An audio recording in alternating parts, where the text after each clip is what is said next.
नमस्ते सर। मैं सर कुछ दिनों से बुद्ध और कबीर के बारे में काफ़ी सुन रहा हूँ, पढ़ रहा हूँ, देख रहा हूँ, तो मुझे ये जानना था कि उन दोनों में कौन श्रेष्ठ है। तो आपका जैसा प्रश्न था इसमें कि कबीर और बुद्ध में कौन श्रेष्ठ है ना। तो आपने अभी ये भी बोला कि कबीर और बुद्ध के बारे में मैंने कुछ अध्ययन किया है ना। तो कबीर का कोई आप एक दो दोहा ही सुना दीजिए जिससे मुझे यकीन हो कि आप कुछ पढ़े भी हैं उनके बारे में। जैसे कबीर के एक दो दोहे जो मैंने पढ़े हैं, एक उसमें से है, गुरु गोविंद दोऊ खड़े काके लागू पाँव, बलिहारी गुरु आपने गोविंद दियो बताए। जैसे इसका अर्थ है कि गुरु जो हमारे गुरु होते हैं और गोविंद मतलब यहाँ भगवान को बताया गया है, कृष्ण को, कि अगर ये दोनों हमारे द्वार पे खड़े हों तो हम पहले किसका पैर छुएं। तो इसमें बताया गया है कि हमें पहले गुरु का पैर छूना चाहिए, क्योंकि हमें कृष्ण या भगवान के बारे में गुरु ने ही बताया है, तो हमारे लिए गुरु यहाँ पे बड़े होंगे। और दूसरा है ऐसे कि ऐसी वाणी बोलिए मन का आप खोए, औरन को शीतल करे आपों शीतल होए। इसका अर्थ है कि हमें अपनी वाणी इतनी अच्छी रखनी चाहिए, इतना मीठा बोलना चाहिए कि और उसमें ईश्वर के बारे में ऐसा अच्छा बोलना चाहिए कि दूसरे को सुन के भी मन शांत हो उसका, और हमारा भी इससे मन शांत हो। और एक दोहा ऐसे है, जब लग आस शरीर की मृतक हुआ न जाए, काया माया मन तजे चौड़े रहा बजाए। इसका अर्थ कुछ ऐसा है कि जब तक शरीर की आशा और आसक्ति रहती है तब तक कोई मन को मिटा नहीं सकता। इसलिए शरीर का मोह और मन का चाह को मिटाकर सत्संग की ओर हमें जाना चाहिए। ये है सर कुछ दो। तो आपके बातचीत से लग रहा है कि आपने कुछ पढ़ा ज़रूर है। ठीक है, मुझे बहुत अच्छा लगा। तो आपका प्रश्न इसमें ये है कि इन दोनों में श्रेष्ठ कौन है, कबीर और बुद्ध में। तो ध्यान से सुनना, कबीर और बुद्ध में। कबीर और बुद्ध में प्रश्न ये उठता ही नहीं है कि श्रेष्ठ कौन है। कबीर और बुद्ध दोनों ही आत्मज्ञानी हैं और आत्म ज्ञान दोनों को ही उपलब्ध हुआ है। तो इसमें श्रेष्ठता और निम्नता कहना गलत है, क्योंकि दोनों ही महापुरुष हैं और हमें दोनों का ही सम्मान करना चाहिए।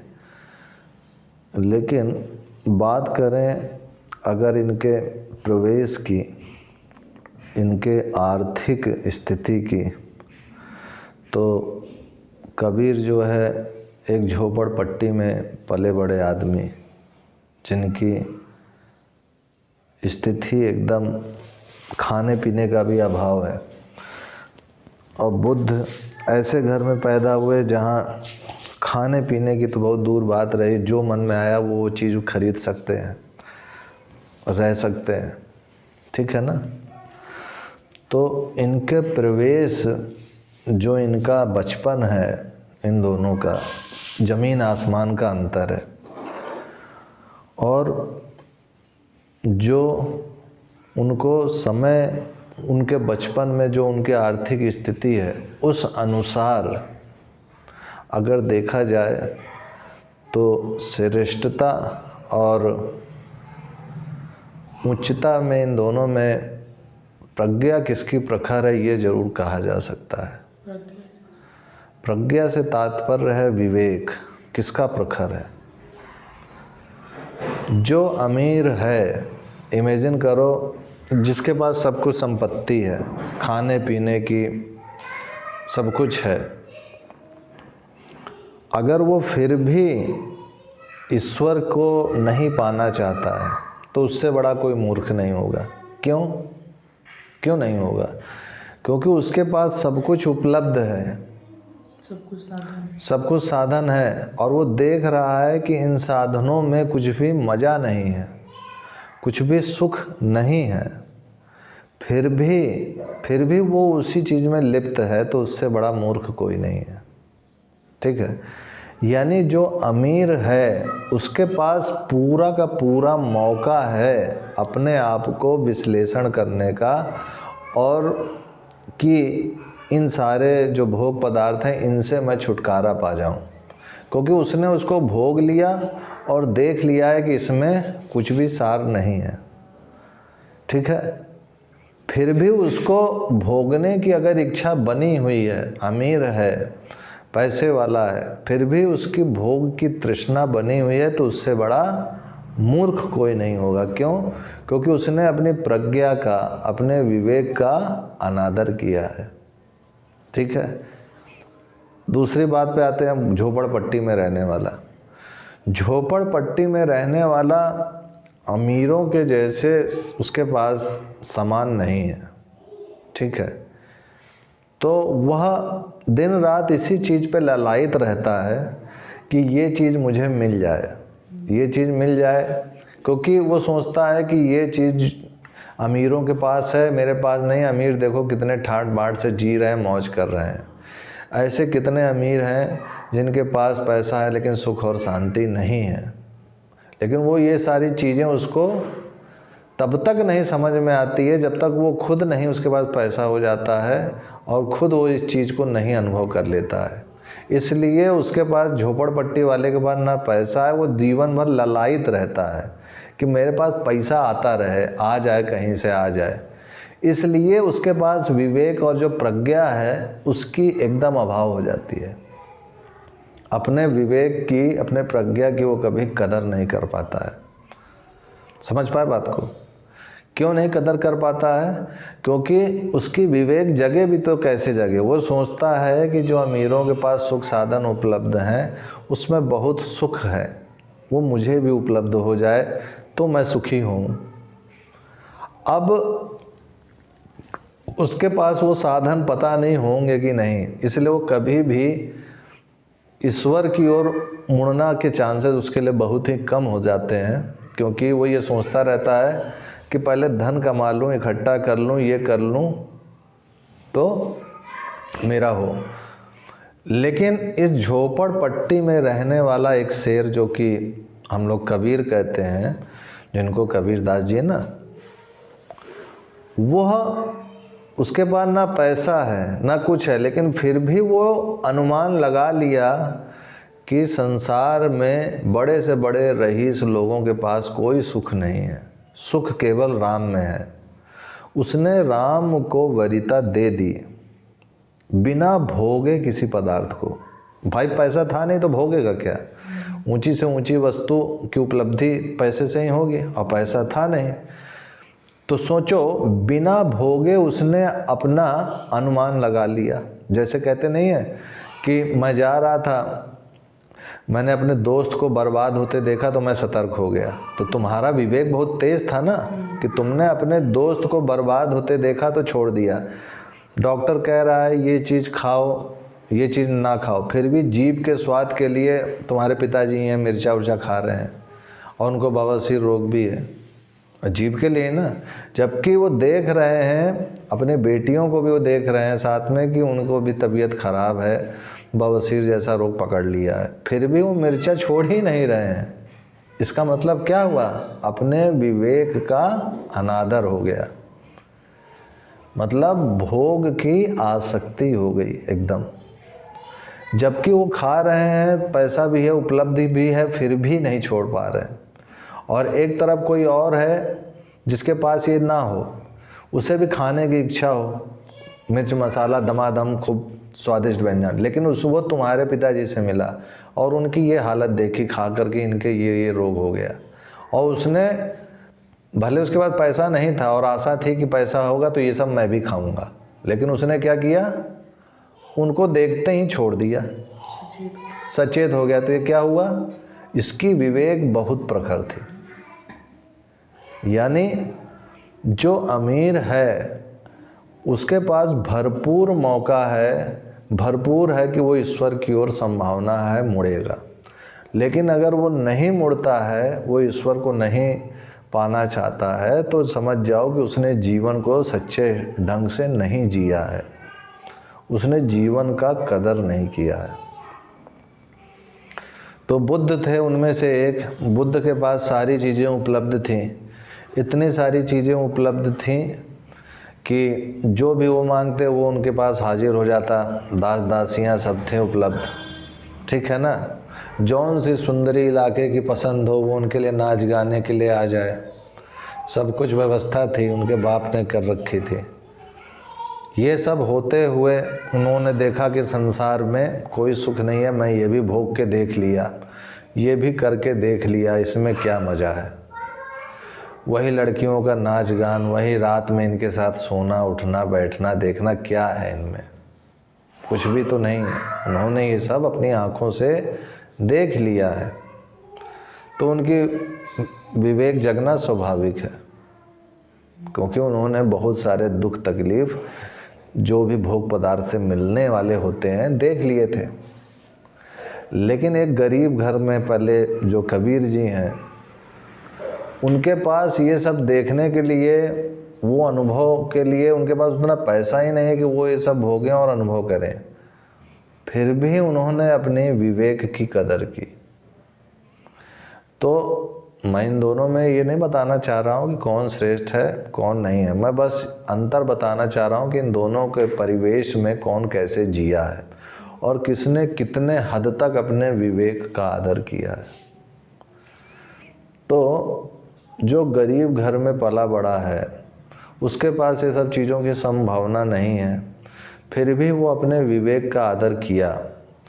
और ये अपने में बहुत बड़ी बात है कि वो देख करके दूसरे को सचेत हो गया कि इसमें सुख नहीं है, सुख अपने आत्मा में है, सुख केवल राम में है। तो वो राम की साधना के लिए जुट गया, और ऐसा जुटा कि आत्मज्ञान, रामानंद सागर उनके गुरु थे, उनसे वो दीक्षा पाए और आत्मज्ञान को उपलब्ध हुए। उसके बाद योग विद्या, योग सामर्थ्य में भी उपलब्ध हो गए, बहुत ऊंचे तक गए, इतने ऊंचे तक गए कि इसमें कहावत में एक बार आता है कि गोरखनाथ जो है परीक्षा लेने के लिए मतलब कबीर जी की आए थे कि अच्छा हमसे बड़ा कबीर कैसे होगा योग सामर्थ्य में, आओ देखते हैं। तो कबीर के पास आए और उन्होंने गोरखनाथ जी ने कहा कि मैं भेष, हम दोनों भेष बदलेंगे, जो जिसको पहचान लेगा उसको, जो जिसको पहचान लेगा वो श्रेष्ठ। मतलब अगर मैंने पहचान लिया आपको, भेष बदल करके आप हुए, तो आप श्रेष्ठ, और जो नहीं पहचान पाया वो उससे श्रेष्ठ नहीं होगा। तो सबसे पहले गोरखनाथ जी ने अपना भेष बदले और पानी में जो है भेष बदल करके मेढक बन गए पानी में। तो कबीर जी ने देखा कि पानी में ढेर सारे जीव हैं, सब चहल पहल है, लेकिन एक मेढक है जो शांत बैठा है, बाकी सब मेढक उछल कूद रहे हैं। तो उन्होंने उठा के पकड़ लिया, कहा क्यों गोरख जी, ये आप ही हैं ना। तो उन्होंने उनको पकड़ करके साबित कर दिया कि ये आप ही हैं। अब उनकी बारी आई कबीर जी की। अब कबीर जी भी कुछ बन करके चले गए पानी में। अब गोरखनाथ जी ढूंढ रहे हैं तो नहीं ढूंढ पाए, नहीं पहचान पाए। मछली देखे, मेढक देखे, सब जितने जीव जंतु थे अपने सूक्ष्म जो भी उनकी विद्या थी, योग विद्या, उससे देखे, नहीं पकड़ में आ रहे थे। अंत में शाम हो गई, सांझ हो गई, तो उनकी पत्नी आई, कही मेरे पति कहाँ हैं। गोरख जी से पूछे, गोरखनाथ जी से पूछे मेरी पति कहाँ है। तो गोरखनाथ जी ने कहा पता नहीं कहाँ चले गए, हम दोनों में तो वाद विवाद ठना था, लेकिन ये मिल नहीं रहे। तो उन्होंने, उनकी पत्नी ने जो है जल उठाया लोटे का और कहा कि आप आ जाइए, चलिए संध्या हो गई, शाम हो गया है, ठीक है ना। तो वो सामने जल से प्रकट होकर खड़े हो जाते हैं। तो गोरखनाथ जी को बहुत आश्चर्य होता, कहते हैं आप क्या अंदर जाके हो गए थे, हमें मिल ही नहीं रहे थे। कहे कि मैं पानी में पानी बन गया था। तो पानी में पानी बन गया तो एक हो गए पानी से। पानी नदी है मान लो, अब उस नदी का जो जल है वही वो जल बन करके उसी में मिल गए। तो पूरा जल में जल ही मिल गया तो पहचान पाओगे? और फिर वो निकल गए अपने सूक्ष्म शक्ति से। बातों को समझ पाए? ऐसी ऐसी योग विद्याएं हैं।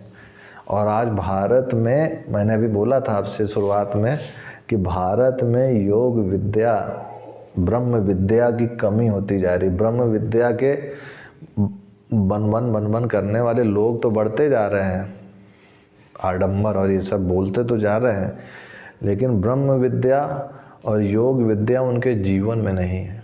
योग विद्या वाले तो ना के बराबर ही तुमको मिलेंगे, और ब्रह्म विद्या उससे भी दुर्लभ है। वो भी बहुत ही रेयर केस में कुछ महात्माओं में तुमको मिल जाए तो मिल जाए, नहीं तो नहीं। तो इससे आप समझ गए होंगे कि जो गरीब घर में पला बड़ा है, वह अगर राम को प्रेम करता है, वो अगर राम को, शिव को पाना चाहता है अंदर से, तो समझ जाओ कि वो कितना ज़्यादा प्रज्ञाशील होगा, कितना ज़्यादा उसका विवेक प्रखर होगा। क्योंकि उसने कोई भी पदार्थ ऐसे नहीं है कि वो भोग पाए, फिर भी उसने अनुमान लगा लिया कि ये जो अमीर हैं, ये जो भोग रहे हैं, क्या ये सुखी हैं? ये तो मरे जा रहे हैं, इन्हीं सब में हाय हाय करे जा रहे हैं, और इनके जीवन में दुख अशांति से भरा है इनका पूरा जीवन। समझ पा रहे हो बातों को? यह उसने अनुमान लगा लिया। तो इनकी प्रज्ञा, कबीर जैसा बनना है तो उनकी प्रज्ञा बहुत ही ज़्यादा प्रखर होनी चाहिए। प्लस दूसरी बात, अब जो गरीब घर का है और उस समय का गरीब है, और उसमें भी कबीर जी के लिए कोई कुछ कहता था कि इस जात का है, नीच जात का, ऐसा वैसा, समझ रहे हो? तो पढ़े लिखे भी नहीं थे, तो भी उन्होंने राम को पा लिया। और बुद्ध, जाहिर सी बात है कि एक से बढ़कर एक सुनने में आता है कि उनको खुद नए एक से बढ़कर एक तर्कशील, प्रचंड विद्वान, पंडित, टीचर जो भी आए उनको पढ़ाने आए, उनके सामने उपलब्ध हुए। तो ये सारी उपलब्धि के बाद भी जो राम को नहीं चाह रहा हो, तो उससे बड़ा तो मूर्ख कोई हो ही नहीं सकता ना। तो इसलिए कबीर बेटा, इन दोनों के परिवेश काल से देखा जाए तो कबीर की प्रज्ञा और विवेक कितनी प्रखर होगी, ये अनुमान लगाया जा सकता है। नहीं तो मैं तो अपने जीवन में सच बताऊं तो किसी भी गरीब घर के लड़के को आज तक नहीं देखा जिसने ये कहा हो कि मैं ईश्वर प्राप्ति करके ही दम लूँगा, और वो ईश्वर प्राप्ति के लिए या आत्मज्ञान पाने के लिए कभी जुटा भी हो। कभी मैंने आज तक नहीं देखा, कभी नहीं देखा। ये मेरा अपना अनुभव रहा है कि कभी भी किसी भी गरीब घर के बहुत से स्टूडेंट को मैंने पढ़ाया है, लेकिन किसी भी गरीब लड़के ने कभी ये मुझसे नहीं कहा है कि मुझे आत्मज्ञान पाना है। सबने एक ही बात बोली है कि मुझको धन कमाना है, धन चाहिए। तो कबीर जैसा बनने के लिए उतनी विवेक और उतनी प्रज्ञा बहुत ही रेयर केस में किसी गरीब घर के में आदमी में दिखने को मिले तो मिले, नहीं मिलती नहीं है। कुछ दिनों के लिए गरीब घर के बच्चों में तुम्हें ये ज़रूर मिल जाएगा देखने को, भगवान की भक्ति, जय श्री राम, जय हनुमान, हनुमान चालीसा, ये सब वो कर लेंगे और पूजा पाठ भी कर लेंगे, लेकिन वो राम को पाने के लिए या शिव को पाने के लिए नहीं करेंगे, धन पाने के लिए करेंगे। समझ पा रहे हो बातों को? लेकिन अब जो अमीर है उसके पास ये सारी सुविधाएं हैं, फिर भी वो फटीचर की स्थिति में है, फिर भी वो जो है नहीं पाना चाह रहा है ईश्वर को, तो समझ जाओ कि उसने अपने विवेक का हत्या कर दिया, उसने अपनी प्रज्ञा का ही हत्या कर रहा है वो। इसमें रत्ती मात्र भी संदेह नहीं है। और वो नहीं पाना चाह, आज देखते होगे कि कितने ज़्यादा मतलब अमीर अमीर घर के लोग हैं, करोड़पति घर के हैं, गौर करते होगे फिल्म इंडस्ट्री में तो लगभग सभी करोड़पति हैं। और भी जो भी ऊंचे इंडस्ट्री में बड़े बड़े जो इंडस्ट्रीज़ वाले हैं या बड़े बड़े लोग हैं जिनके पास भी धन है, उनके अंदर, उनके में भी कोई बुद्ध जैसा पैदा कहाँ हो रहा है। यानी जो अमीर हैं, जिनके पास ये सारी सुविधा, वो और ज़्यादा भोग में लिप्त हो रहा है, यानी उससे बड़ा तुच्छ कोई नहीं होगा फिर, क्योंकि वो सारी भोग चीज़ें देख रहा है लेकिन उसको उसी में खूब मज़ा आ रहा है और वो उसी को श्रेष्ठ कह रहा है। और मिडिल क्लास फैमिली की बात करें, जो ना अमीर है ना गरीब है, वो बिचौला है, वो कभी मुंह मार लेता है भगवान का जा कर के और कभी फिर आ जाता है नौकरी के लिए, फिर कभी मुंह मारता है भगवान के लिए, फिर कभी मारता है नौकरी के लिए कि धन पैसा मिल जाए। वो यही सब करता रहता है जीवन भर और उसी में उसका समय चला जाता है। तो तुम्हें ये इन दोनों का मतलब समझ में आया जो तुम्हारा प्रश्न था? मैं इसमें ये बिल्कुल नहीं बोल रहा हूँ कौन श्रेष्ठ है कौन नहीं है, दोनों ही महान है, क्योंकि दोनों ही आत्मज्ञानी है। मेरे लिए दोनों ही महान है। लेकिन अगर विवेक और प्रज्ञा की बात करें तो जो गरीब घर में है पला हुआ, उसकी प्रज्ञा ना के बराबर होनी चाहिए। लेकिन अगर उसकी प्रज्ञा बहुत प्रखर हो रही है तो इसका बात है कि वो बहुत ही ज़्यादा चिंतन और मननशील व्यक्ति है और उसने अनुमान लगा लिया पहले से ही कि इस अमीरों में, जो भी अमीर घर के लोग हैं और जो भी भोग पदार्थ हैं, इनमें कोई भी सुख नहीं है। क्या ये सुखी हो गए जितने अमीर हैं? उसने देख करके अनुमान लगा लिया। समझ पा रहे हो? ये चीज़ अपने में बहुत श्रेष्ठ है, बात है। इसलिए मेरे को तो अपने जीवन के कैरियर में कोई भी ऐसा नहीं मिला गरीब घर का लड़का जो ये बोलता हो कि मुझे आत्मज्ञान पाना हो। हाँ, ये ज़रूर मिलता है कि मैं IAS बन के दिखाऊँगा गुरुजी, मैं ये पद पा के दिखाऊँगा, मैं ये नौकरी पा के दिखाऊँगा, ये ज़रूर मिल जाते हैं, क्योंकि उसमें पैसा साफ साफ दिखता है कि पैसा मिलेगा। ठीक है ना, वो पैसे के लिए पाना चाहते हैं।